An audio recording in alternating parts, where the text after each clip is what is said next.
Hello, welcome back to Ajees creation.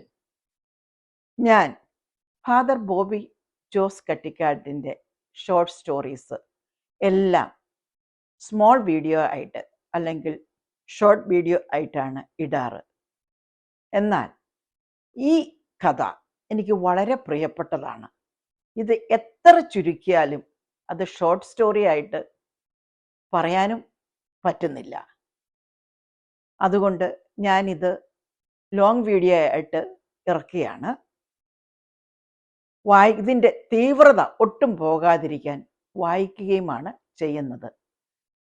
ഈ സ്റ്റോറിയെ base ചെയ്ത് മലയാളത്തിൽ കുറച്ച് വർഷങ്ങൾക്ക് മുമ്പ് ഒരു മൂവി ഇറങ്ങിയിട്ടുണ്ട്.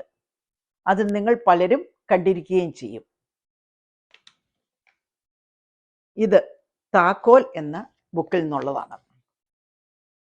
കുറെ കാലം മുമ്പ് ഒരു കുഞ്ഞ് ഇത്തിരി ഒരു കൗതുകത്തിൻ്റെയോ ഇത്തിരി കണ്ടെത്തലിൻ്റെയോ ഒക്കെ ഭാഗമായി ഒരള്ള് നാട്ടുപാതയിൽ വെച്ചു.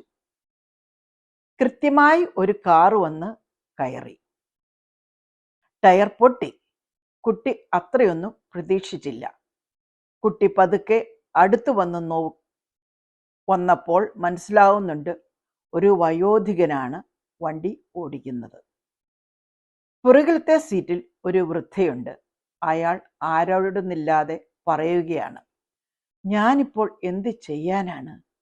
ഈ അമ്മയുമായി ഞാൻ ഹോസ്പിറ്റലിലേക്ക് പോവുകയാണ്. ടയർ മാറാൻ എനിക്കൊരു പിടുത്തവും ഇല്ല.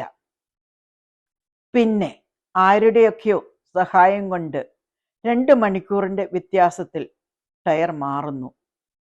കുട്ടിക്ക് ഭയം വർദ്ധിക്കുകയാണ്.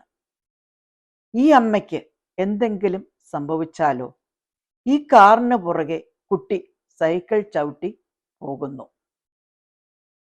കുട്ടി ഹോസ്പിറ്റലിലേക്ക് പ്രവേശിക്കുമ്പോൾ കാണാം, ഈ അമ്മയുടെ മീതെ വെള്ളത്തുണി പുതപ്പിച്ച് കൊണ്ടുവരികയാണ്. കുട്ടി കൊടിയ ഡിപ്രഷനിലേക്ക് വഴുതിപ്പോവുകയാണ്. കളിക്കുന്നില്ല, ചിരിക്കുന്നില്ല, പഠിക്കുന്നില്ല, കുളിക്കുന്നില്ല. ഒരു കൗൺസിലിങ്ങിന് കുട്ടിയെ കൊണ്ടുപോകുമ്പോൾ അയാൾ കുട്ടിയുടെ ഉള്ളിലുള്ള കാര്യങ്ങൾ പതുക്കെയൊന്ന് തോണ്ടിയെടുത്തു. അയാൾ പറഞ്ഞു, ആ വയോധികൻ നിനക്ക് സംഭവിച്ച ഈ ഒരു കൈക്കുറ്റത്തെ പൊറുക്കും. നീ അറിഞ്ഞുകൊണ്ട് ചെയ്തതല്ലല്ലോ. അങ്ങനെ അച്ഛനുമായി ആ വൃദ്ധനെ തപ്പി പോവുകയാണ്. ഒരാൾ ഒറ്റയ്ക്ക് പാർക്കുന്നതിൻ്റെ എല്ലാ സൂചനകളുമുള്ള ഒരു വീടാണ്. കുട്ടി വല്യപ്പച്ചനോട് പറയുന്നു, അപ്പച്ച, ഞാനായിരുന്നു അന്ന് നിങ്ങളുടെ കാറിന് അള്ളു വെച്ചത്. ഞാൻ അങ്ങനെ ചെയ്തത് കൊണ്ടാണ് അമ്മൂമ്മ മരിച്ചത്. ഇതെല്ലാം വല്യപ്പച്ചൻ വളരെ ശാന്തമായി കേട്ടിരുന്നു. എന്നിട്ട് അവനോട് പറഞ്ഞു, ആരോടും പറയാത്ത ഒരു രഹസ്യം ഞാൻ നിന്നോട് പറയട്ടെ. എന്താണാവോ?